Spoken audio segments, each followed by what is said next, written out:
Facebook avec les réseaux sociaux, c'est le fait que ce que vous dites va tout d'un coup être gravé dans le marbre. Ça va rester, il y a un écrit. C'est ça, effectivement, le danger de Facebook, c'est cette traçabilité contre laquelle on ne peut pas grand-chose.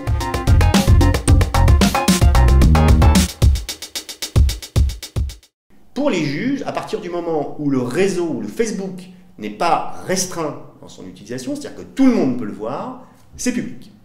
Mais même lorsque, dans les cas d'espèce qui ont été soumis au Conseil de prud'homme et au cours d'appel, même lorsque votre mur est ouvert uniquement aux amis de mes amis, donc vous avez restreint un petit peu quand même l'accès à votre mur, eh bien ils ont considéré que malgré tout, comme vous ne pouvez pas savoir qui sont les amis de vos amis par définition, bah c'est public.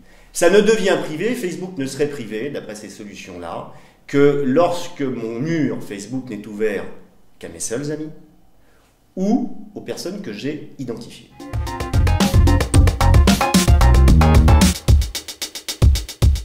La notion d'amis sur Facebook n'a aucun sens. C'est-à-dire que vous avez plein de gens qui sont soi-disant vos amis sur votre mur Facebook et qui n'en sont finalement pas.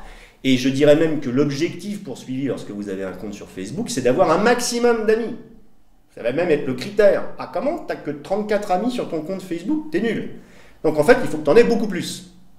Et donc, si je reprends la solution qui a été dégagée par les conseils de prud'homme et les cours d'appel, eh bien, l'internaute qui, effectivement, a paramétré son compte en disant « Bah, moi, j'ai effectivement restreint l'accès de mon mur à mes seuls amis, bah donc ce que je dis est privé. » Oui, mais si tu as 850 amis sur ton mur Facebook, en quoi c'est privé? Je veux dire, tu ne connais pas la moitié des gens, voire le tiers des gens qui sont soi-disant tes amis. Donc ça ne me convainc pas, moi, personnellement, la solution qui, jusqu'à présent, s'applique par les conseils de prud'homme et les cours d'appel.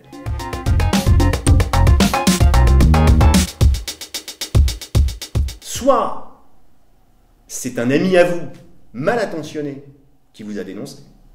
Donc il a transmis l'information à votre employeur, et malheureusement, ça arrive, le monde de l'entreprise, c'est pas le monde de bisounours. Il y a souvent des collègues qui ne sont pas toujours très bien attentionnés avec vous, et qui, pour vous nuire, eh bien, il dit, tiens, machin, il a écrit ça sur le compte de son supérieur, je vais aller le rapporter à mon employeur. C'est pas bien, c'est vilain sur le plan de la morale, mais ça marche sur le plan du droit. L'employeur peut donc s'emparer de l'information qui n'est, par définition, plus privée, puisque l'un des destinataires la diffuse.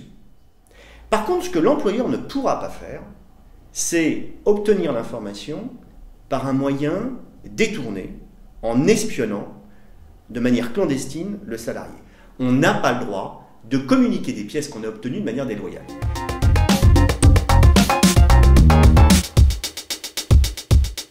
N'oublions pas qu'un salarié, pendant son temps de travail, dans l'entreprise ou en dehors de l'entreprise, il a ce qu'on appelle une liberté d'expression. Pour autant, cette liberté d'expression, j'ai pas le droit d'en abuser. Mais dans l'entreprise comme en dehors, j'ai pas le droit d'être injurieux, j'ai pas le droit d'être diffamant, et j'ai pas le droit d'utiliser des termes excessifs pour parler de mon entreprise ou pour parler de mes collègues de travail.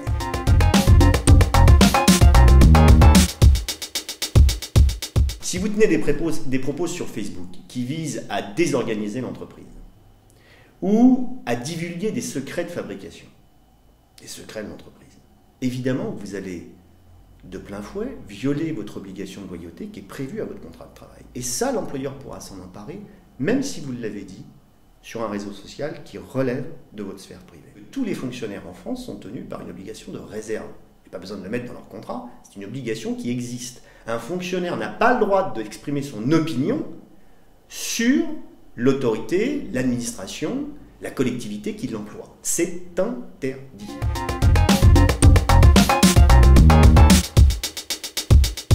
Les propos haineux, racistes, antisémites, violents, ou d'incitation à la haine, ou de promotion ou de défense d'entreprises terroristes ou d'activités terroristes, pourraient effectivement être sanctionnables.